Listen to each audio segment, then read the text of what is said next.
दोस्तों, आज हम विज्ञान के ऐसे रोचक रहस्यों के बारे में बताएंगे कि आप कहेंगे कि वाह! विज्ञान भी क्या चीज़ है। जैसे बिना सिर के भी 1 सप्ताह तक जिंदा रह सकता है कॉकरोच। विज्ञान एक ऐसा विषय है जिसका रहस्य आज भी बरकरार है। इस विषय पर जितना रिसर्च किया जाता है, उतना ही जिज्ञासा बढ़ जाती है। इस विषय को लोग सीखते और खोजते हैं, अपने दिमाग को परखने और नए रहस्यों से पर्दा उठाने के लिए।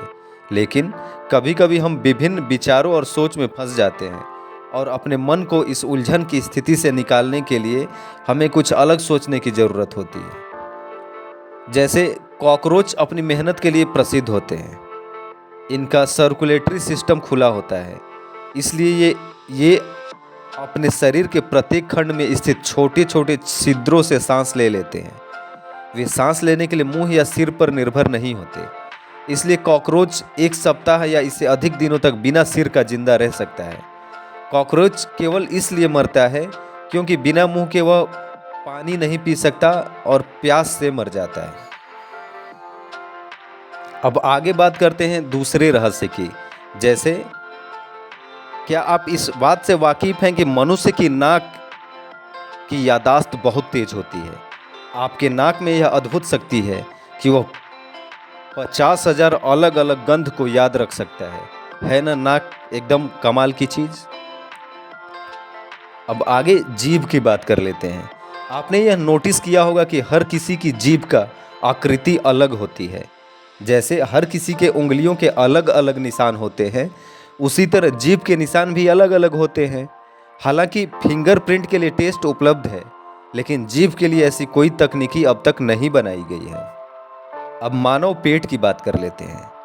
क्या आप जानते हैं कि मनुष्य के पेट में इतना एसिड होता है कि वह स्टील को भी पचा सकता है? जी हाँ, मानव के पेट में इतना एसिड होता है कि वह एक रेजर को पचाने की क्षमता रखता है। यही कारण है कि हर तीसरे या चौथे दिन पेट में एक नई लाइनिंग बनती है।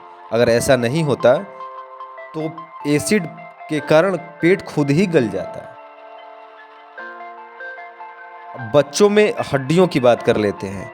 क्या आप जानते हैं कि जब एक बच्चा जन्म लेता है तो उसकी 300 हड्डियां होती हैं, लेकिन एडल्ट की 206 हड्डियां होती हैं। लेकिन क्या आपने कभी सोचा है कि ऐसा क्यों है? ऐसा इसलिए है क्योंकि बच्चे जैसे जैसे बड़े होते रहते हैं, वैसे ऐसे कुछ हड्डियां जुड़कर एक हड्डी का निर्माण करती हैं। छोटी आंत है सबसे बड़ी पाचन अंग। जी हाँ, आपने बिल्कुल सही सुना।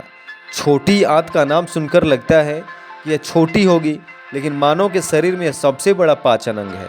इसकी लंबाई 18 से 20 फीट होती है।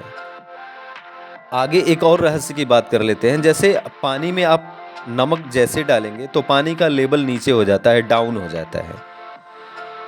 तो आपने कभी सोचा होगा ऐसा होता क्यों है? विज्ञान के अनुसार जब एक गिलास पानी में मुट्ठी भर नमक डाला जाता है तो गिलास में पानी का आयतन 2% तक कम हो जाता है।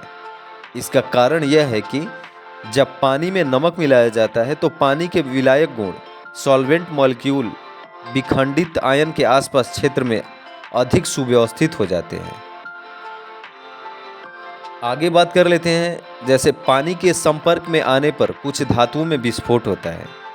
यह एक सच्चाई है कि जब धातुएं हवा के संपर्क में आती हैं तो तुरंत ही ऑक्सीडाइज हो जाती हैं, ऑक्सीकृत हो जाती हैं, क्योंकि ये धातुएं अधिक क्रियाशील होती हैं, बहुत एक्टिव होती हैं। इन धातुओं में सोडियम, पोटेशियम, लिथियम, रुबिडियम और सीजियम प्रमुख हैं, और इन धातुओं को जब पानी में डाला जाता है तो विस्फोट होता है। हम जानते हैं कि ये सभी क्षार धातुएं अल्काइल मेटल्स हैं और इनकी बाहरी कक्षा में केवल एक इलेक्ट्रॉन होता है, जिसके कारण वे आसानी से इलेक्ट्रॉन का त्याग कर अन्य धातुओं के साथ बॉन्डिंग बना लेती हैं। इसलिए धातुएं प्रकृति में स्वतंत्र में अस्तित्व में नहीं होती हैं।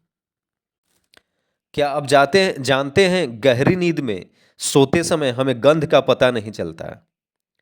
ब्राउन विश्वविद्यालय के रिसर्चर ने 2004 में 20 से 25 वर्ग आयु के 3 स्वस्थ पुरुषों और 3 स्वस्थ महिलाओं के ऊपर परीक्षण किया, जिसमें पाया गया कि सभी लोग तेज शोर के कारण एक झटके में जाग गए, लेकिन गंध पर उनका कोई प्रभाव नहीं पड़ा। जिससे यह साबित होता है कि जब हम सो रहे होते हैं तो हमें गंध का पता नहीं चलता है। आपने आकाश में बिजली को चमकते हुए तो जरूर ही देखा होगा, लेकिन क्या कभी सोचा कि ये बिजली चमकती क्यों है?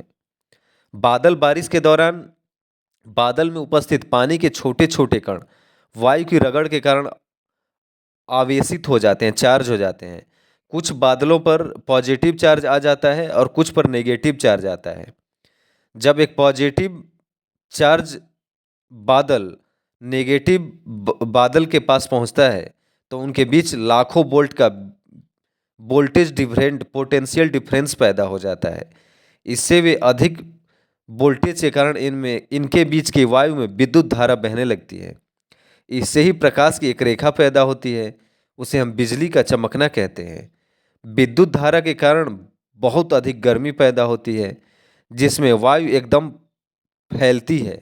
अचानक फैलाव के कारण वायु के असंख्य अणु एक दूसरे से टकराते हैं। इनके टकराने से पैदा हुई आवाज़ को ही गरजना कहते हैं या बिजली गरजती है।